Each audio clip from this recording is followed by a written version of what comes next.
Assalamualaikum warahmatullahi wabarakatuh. Salam SHMH Sinau Hukum Melek Hukum. Pemirsa SHMH yang saya muliakan, yang berbahagia sebangsa dan setanah air dimanapun Anda berada. Kembali lagi dengan saya melalui channel SHMH Sinau Hukum Melek Hukum, channel yang membahas atau mereview Undang-Undang Nomor 1 Tahun 2023 yang akan berlaku nanti 2 Januari 2026. Satu-satunya channel yang membahas KUHP baru pasal demi pasal. Dan kali ini kita ada pada video yang ke-188. Wah, mohon maaf saya harus mendekat laptop sama mengepaskan mata saya. Ini sudah tua kan, sudah mulai agak pudar-pudar sedikit.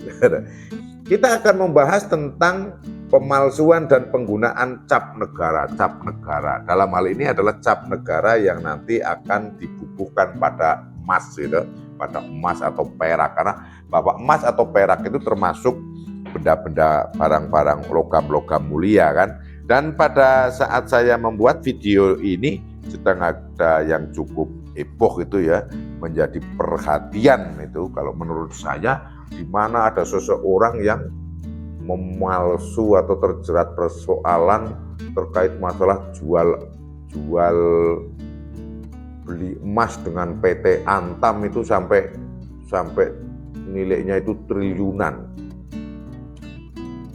berapa puluh ton itu loh. Bayangkan itu kan 10 gram aja udah harganya berapa itu, kalau sekarang mungkin sekitar 10 gram itu mungkin berapa, 5 juta itu ya mungkin ya, kalau lebih gitu ya kan harga emas kan tiap harinya fluktuatif, itu sampai bertonton itu kok sampai bisa kena tipu. Ini kan aneh juga itu, bagaimana itu cara menyiapkan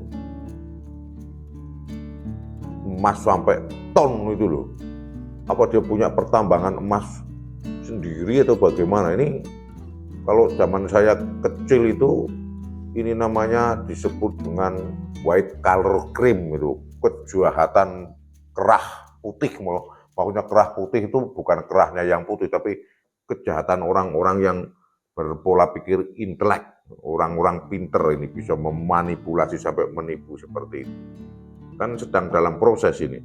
Termasuk heran itu kalau hanya perusahaan ya tidak begitu besar, walaupun disebut crazy rich itu kan, tapi bisa memanipulasi sampai seolah-olah. Saya tidak paham betul secara pasti itu terkait seperti apa kasusnya, tapi ya membaca dari berita seperti itu bisa heran ya, bisa sampai menggugat supaya menang, nanti dapat penggantian dan ada kewajiban dari pihak yang digugat untuk mengganti. Enak sekali itu cara cari duitnya itu ya.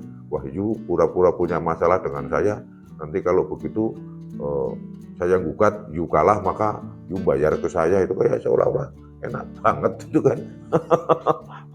Yang jadi masalah bukan hanya jutaan rupiah atau ratusan juta, itu triliun. Aduh, itu uangnya kayak apa gitu ya.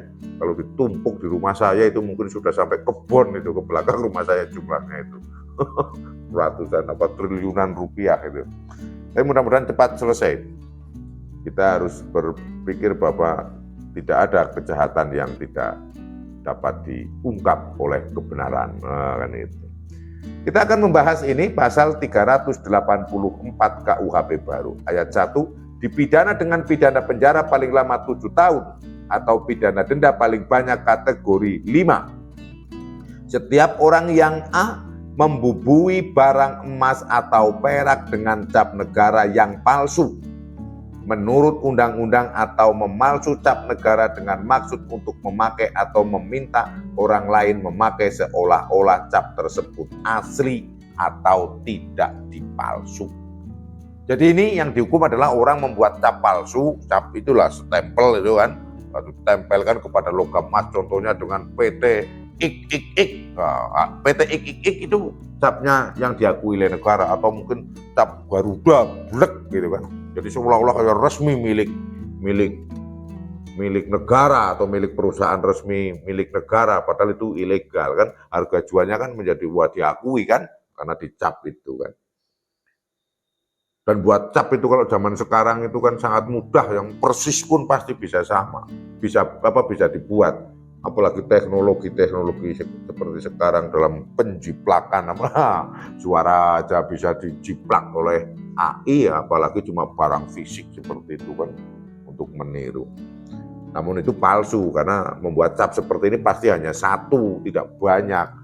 Cukup satu supaya digunakannya nanti aja ada berita acaranya, itu penyerahannya itu biar jelas, tidak asal gitu kan. Huruf B, membubuhkan cap negara pada barang emas atau perak dengan cap asli secara melawan hukum dengan maksud untuk memakai atau meminta orang lain memakai.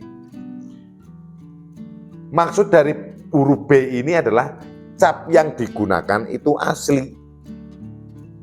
Tapi barang yang digunakan, yang dicap itu adalah bukan barang yang sebenarnya, yang semestinya. Jadi ada emas di kotak A yang semestinya dicap, ada datang lagi dia ngecapnya emas lain. Nah, sehingga kan emas ini seolah-olah kayak resmi, kayak sudah dicap oleh negara, seolah-olah, oh ya ini oke, ini ada cap negaranya, kan kayak gitu. Padahal semestinya cap ini digunakan untuk ngecap emas yang di kotak ini, kan seperti itu. Itu yang dimaksud di huruf C. Huruf C, memberi, menambah atau memindahkan cap negara yang asli menurut undang-undang pada barang emas atau perak yang lain daripada yang semula dibubuhi cap dengan maksud untuk memakai atau meminta orang lain memakai seolah-olah cap tersebut sejak semula sudah ada pada barang emas atau perak. Ini maksudnya adalah emas asli yang sudah resmi, bahasa saya untuk memudahkan saya menjelaskan, sudah dicap dengan cap negara blok, cap XXX atau cap Garuda itu tadi. Nah ini dipotong sedikit, misalnya tebalnya katakanlah 5 cm, dipotong 1 cm, gitu kan. Nah yang 1 cm ini ditempelkan ke emas yang bukan semestinya, ini emas yang bukan resmi ditempelkan. Jadi yang dipotong cuma bekas capnya itu, dipotong itu tempelkan. Nah ini nanti ditukar lagi, emasnya ditukar dengan emas yang tadinya, jadi seolah-olah ditambahin 1 cm lagi, seolah-olah belum di. Ayat 2, setiap orang sebagaimana dimaksud pada ayat 1 dapat dijatuhi pidana tambahan berupa pengumuman putusan hakim sebagaimana dimaksud dalam pasal 6 ayat 1 huruf D. Yang menarik bagi saya, ini saya sampaikan, saya berpikir ini, oh ada pasal ini berarti saya yakin pernah ada kejadian. Saya yakin pernah ada kejadian yang mungkin kita secara publik belum pernah tahu. Ya ini yakin kan boleh kan menurut saya. Makanya ada, jadi pernah ada ini kejadian yang dipotong, ditempelkan ke yang palsu, emas yang nggak resmi, kemudian yang emas nggak resmi potongannya tempelkan lagi ke yang resmi. Kemudian cap penggunaannya harusnya ngecap emasnya yang resmi, nakal ini, jahat ini, ngecap emas yang lain. Saya yakin pasti pernah ada, walaupun saya selama ini belum pernah tahu ya secara sendiri kok ada pasal, ada kejadian seperti ini, karena memang perusahaan emas kan itu tidak sembarangan, tidak semua ada kan, tidak di sebuah daerah ada, apalagi di daerah saya nggak ada itu perusahaan-perusahaan yang membuat emas yang butuh cap. Ya kalau toko emas banyak, toko emas kan sudah jadi perhiasan, sudah tidak. Saya yakin pernah ada ini, kasus ini. Coba kalau rekan-rekan pemirsa SMH lebih tahu dari saya, mungkin bisa memberikan komentar di kolom komentar, dan kemudian nanti kalau memang ini kita perlu, kita bahas di video-video selanjutnya. Dan faktanya kan hari ini, saat ini ada itu kasus yang tadi saya sampaikan, yang Crazy Rich Surabaya itu kan faktanya kan. Saya yakin berarti pernah terjadi nih. Makanya muncul pasal ini. Saya termasuk jarang ini membaca pasal ini yang cap negara bisa diselewengkan ya, bisa digunakan tidak sebagaimana mestinya. Saya ulangi lagi untuk ayat 1, dipidana dengan pidana penjara paling lama 7 tahun atau pidana denda paling banyak kategori 5. Setiap orang yang A. Membubuhkan barang emas atau perak dengan cap negara yang palsu menurut undang-undang atau memalsu cap negara dengan maksud untuk memakai atau meminta orang lain memakai seolah-olah cap tersebut asli atau tidak palsu, itu huruf A.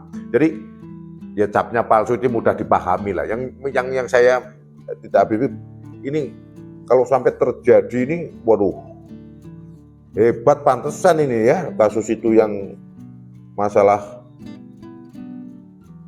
jual beli dengan salah satu perusahaan itu heboh ini. Dan itu mungkin mengilhami ini atau mungkin pernah terjadi kasus sehingga pasal ini muncul ini. Kalau di KUHP lama itu kan hanya materai, perangko, kemudian tera, itu zaman dulu kan. Ini cap negara untuk ngecap emas ini. Tapi salut juga itu, saya dengan legal drafter ini memasukkan ini sehingga karena emas itu sebagai logam mulia dan sebagai ya terkait dengan keuangan dan perekonomian juga, sebagai tolok ukur nilai-nilai mata uang, maka harus kenceng dalam penegakan hukumnya dan menjaga ketata tertibannya. Apalagi capnya dibuat main ke sana main ke sini, pinjam sana pinjam sini, wah bisa bahaya itu, mas-mas ilegal bisa jadi resmi itu. Dan itu kalau seperti itu pasti akan waduh gonjang ganjing itu perekonomian kita. Mantap ini pasal ini, walaupun satu sisi saya bilang salut dan mantap terhadap legal drafternya yang mengusulkan pasal ini, di sisi lain saya berpikir berarti pernah terjadi ini kasus seperti ini. Pikiran saya ini kan nggak masalah kita berpikir, bukan menuduh ini, bukan, saya berpikir pasti pernah terjadi. Kenapa kok saya ngomong seperti itu? Biasanya kejahatan adalah 1-2 langkah di depan peraturan yang ada. Ada kejahatan dulu muncul, baru peraturannya dibuat. Saya jarang sekali membuat aturan yang kejadiannya belum ada lah. Nah itu untuk kalau membuat peraturan dulu kemudian kejadiannya belum ada, terus secara filosofi pengambilan hukumnya itu apa gitu kan? Filosofinya apa, sosiologisnya juga apa, kemudian struktur hukumnya juga apa, alasannya kan susah dan nggak bisa seperti itu. Pasti ada kejadiannya dulu sehingga terjadi filsafat hukum, maka diambil dari kejadian itu, oh ini filsafat hukumnya, filosofinya seperti ini, kasus itu bla bla bla bla ternyata merugikan bla bla bla bla, barulah muncul peraturan supaya tidak terjadi lagi kasus yang seperti itu. Itu yang bisa saya sampaikan pada video yang ke-188, membahas pasal 384 KUHP baru.